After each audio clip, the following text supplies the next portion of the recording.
what I would like to do tonight is sort of tell you a little bit about what singleness looks like in the world today and what it looks like in the church, what it might look like biblically and in terms of our kind of understanding of what God has to say about singleness.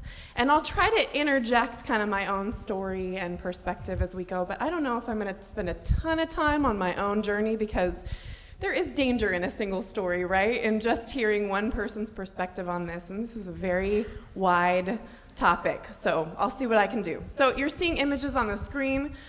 These are famous single people. So, just kind of, I thought every image kind of brings up a different idea about singleness in some ways, so I thought I could just kind of throw up a variety of what that word conjures for you. So who you're seeing on the screen, some of them you know easily, right, and some of them you may not know as well. You're seeing Jane Austen in the left corner, never married, but she wrote lots of romantic books, interesting. You're seeing Beethoven in the center, never married. Queen Elizabeth I, you're seeing.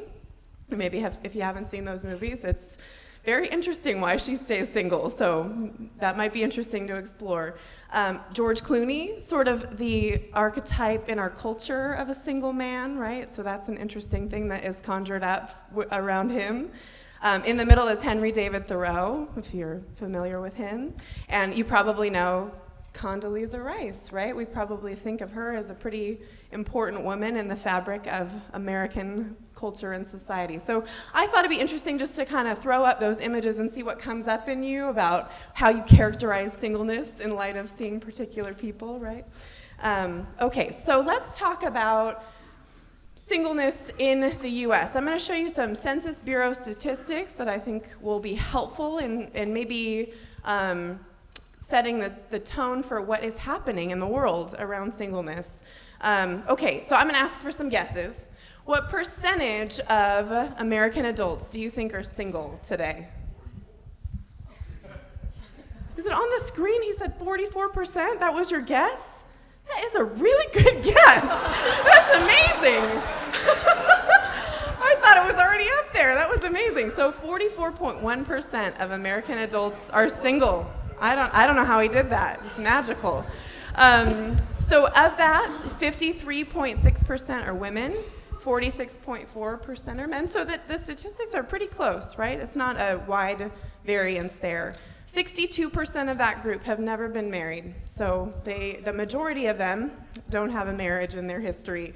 24% of that group are divorced, and 14% are widowed. So I don't know if that's a surprise to anybody, but I think actually a lot of these things were a surprise to me since this is the first time I've talked about this, right? So I've been learning a lot this week. Okay, so what's the median age in 2013 for first marriage for men? 33, 29, anybody else? 26, 28, 12. Yeah, that's probably it. It's 29, so I heard that come out from the audience. Is it different for women? What's the median age for women? 24, 26, 27. Definitely younger, is that what we're going with? You are right, it is 27. So median age for women is 27. And these are new Census Bureau statistics, 2013, okay? Now, we could all make a lot of conjectures about why these things are. I'm probably not going to do that tonight, but I am going to say a little bit about perceptions, maybe, of singleness in culture. Okay, so this slide, single isn't a status, but it's a word that describes a person who is strong enough to live and enjoy life without depending on others. Wow. That's pretty sad. Let me just say, that is maybe a myth of singleness, right? If I didn't depend on others, I probably wouldn't be alive right now. So I'm gonna say, I think what I'm gonna do here is kind of give you some things to consider that might be misperceptions of singleness, that might be interesting, good things about singleness. So the first thing is what you see on the screen, right, which is this illusion of independence and freedom that we think of it in terms of singleness. But people are deeply, needy relationally, right? Human beings, you've been hearing about this for the last 7 weeks, that humans long to be loved, to be known, to be understood. And so to say that single people are deeply free and independent and have no emotional needs is a misconception, I think. You can have more adventures, right? As a single person. Now, I will say, I have been to 28 countries in my life. I worked a job at Biola where I was their international admissions person, so I got to travel internationally and recruit. So, wow, I mean, if I'm an archetype of singleness, right, it's a good life. You get to go all over the world. I could have probably done that as a married person too. I worked a job where I traveled. I only traveled about 2-3 weeks a year, so that probably could have still happened. But there is this sort of illusion of adventure, right? That when you're single, you can go, you can drop everything, you can just run out the door and fly to any place. And, you know, if you had unlimited resources, that might be a little more doable. So this illusion that no one is good enough for me, right? This kind of concept of, I want to wait for somebody who really deserves all that I have to offer in the world. Women are too picky, right? Or men are too picky, and that's why they're not married. So I think this is kind of one of those illusions that we see or that we hear. Now, it doesn't mean that you shouldn't marry someone that you feel deeply, you know, that you are worthy of one another. But I would imagine that when we talk about marriage, that is complicated, and that figuring out worthiness is a very humbling thing, right? And so maybe being too picky to get married isn't a great reason to stay single. Okay, the thing I really want to talk about, because this is the thing that everybody talks about when it comes to singleness, is this concept of celibacy, right? So I'm gonna tell you, I have a bit of a sense of humor about this topic, being 35 and single, and having, you know, dated a bit in my life, but not a ton. So I have a couple dear, still single friends from college, and we went to Australia a year ago, so I'm probably not debunking the myth of adventure in singleness, but we went to Australia together to see some dear friends who live there that we went to school together, and we were in our friends' library, who used to be a youth pastor. We found this little book that was called "No Sex, Please, We're Single." Okay, so it's good. I'm going to read you an excerpt because it's pretty brilliant. No sex before marriage may be a novel concept, but no sex before death is no laughing matter. So, yeah, that's what it said. I was excited. We definitely read some excerpts to each other on that trip. Speaking as people who are single and celibate and trying to live God-honoring lives in that, it's interesting that kind of the thing to consider in terms of singleness is sex. Now, we could go to 1 Corinthians 7, right, which we may look at some point, and there are some very thorny, interesting things that Paul has to say about that in terms of singleness, but that is just something for you to consider. So there are sort of these, so when culture looks at celibacy, right, it's like, they don't know what to do with it, right? They're very kind of interested and confused. And I read this great book called Singled Out: Why Celibacy Must Be Reinvented in Today's Church. And they talk about two kind of archetypes of celibacy. One is power and freedom, right? So do you guys watch Seinfeld or have seen some episodes of Seinfeld? Do you remember the episode where George stops having sex and he gets really smart, right? He's like brilliant. He's really, really brilliant, and, life is beautiful. He's good at everything. He's, erudite. He's just fantastic. And then all of that goes away when he starts having sex again. So there is this sort of concept, right, of celibacy as power and freedom from my needs and all of that. Then there's also this concept of repression and neurosis, right? So those of us who have never had sex or who are choosing celibacy are basically delaying adolescence. We'll never become really grown up and mature because we've never had sex, right? And so I think of that episode of Friends, if anybody watches Friends or did. I'm really dating myself right now with Friends and Seinfeld. But this episode where Monica and they're all seeing their alternate lives, right? If they made different choices, and Monica is still a virgin, and she's like, it's like she's 15, right? She's giggling and she can't control herself, and she's just very, very much full of neurosis, right? So I kind of think of these archetypes in media as making this concept of celibacy very much something no one could ever do, right? How could you ever make that choice and live that out? Maybe when we get to the panel time, we can talk about how we make those choices and how we live that out, but interesting thoughts on celibacy. Okay, now we're going to talk about singleness in the church. I think this is where things get really good and interesting and important. So what percentage of those who profess a personal relationship with Christ do you think are single?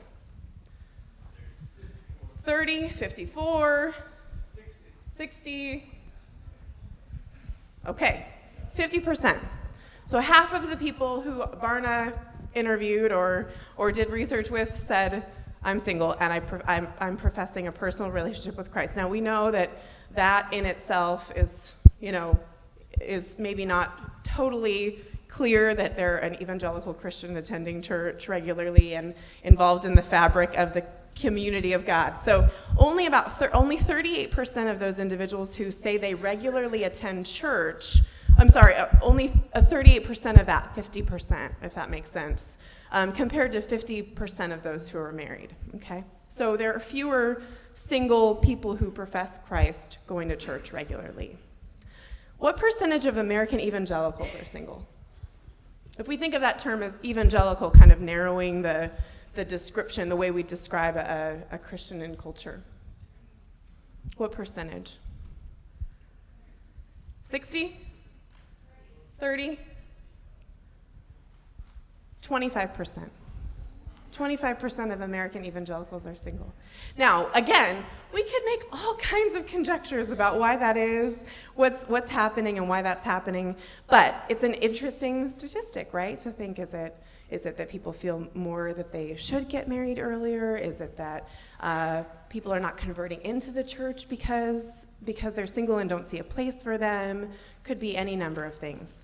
Or it could be that evangelical Christians are doing a great job of getting married in a timely way, and that's important to them, and that's what's happening. So a poll of over 1,000 Christian singles asked, have you ever been tempted to stop going to church due in some part to your singleness? And over just about 59% answered that question with yes. And I would say that's true for me too. Yeah. I think it's a challenge to find your place in the church as a grown-up single person. There are kind of nuances to that become challenging. Now, I will say that has gotten easier. As I've grown more secure in my singleness, I think that has gotten easier to kind of delve in and take the risks and put myself out there more. But I think there were seasons in my life where I questioned, can I keep doing this every Sunday? So interesting statistic there. Okay, so let's talk about perceptions of singleness in the church.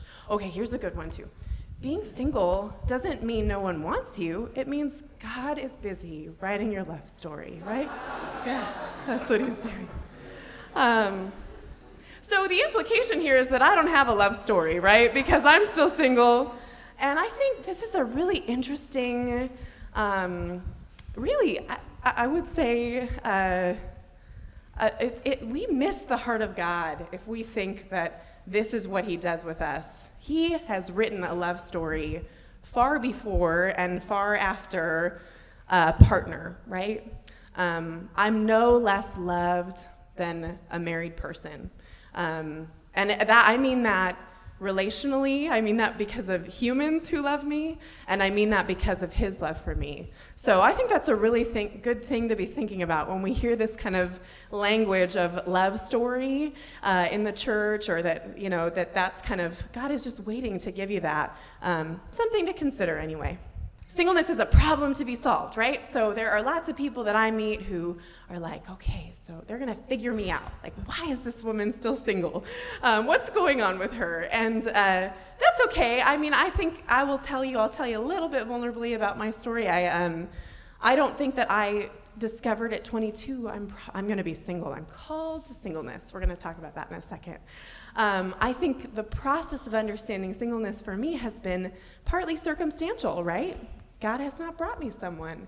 And so I've had to continue to wrestle with him about what that means, what that looks like. How do I steward that well? Where do I invest my time, my resources, the things that God has given me for whatever season I'm single, whether it's a season or a lifetime. I think I'm more willing to embrace the idea of a lifetime than I used to be.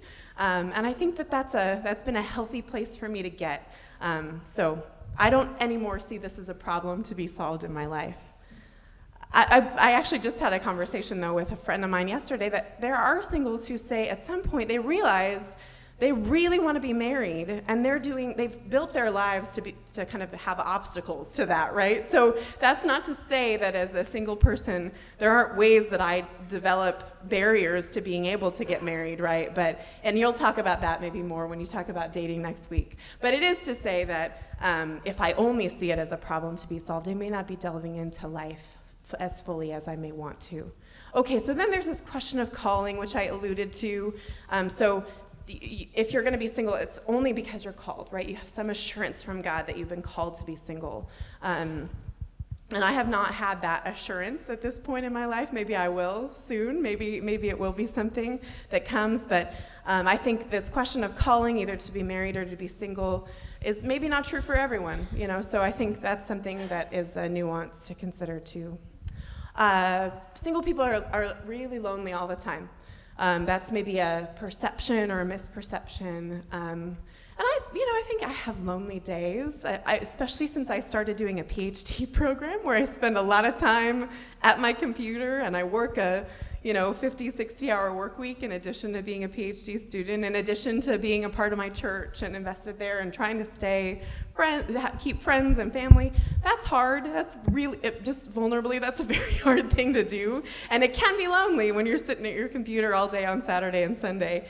But I would not call my life a lonely life. I would call my life a full life that is very relational, very full of love.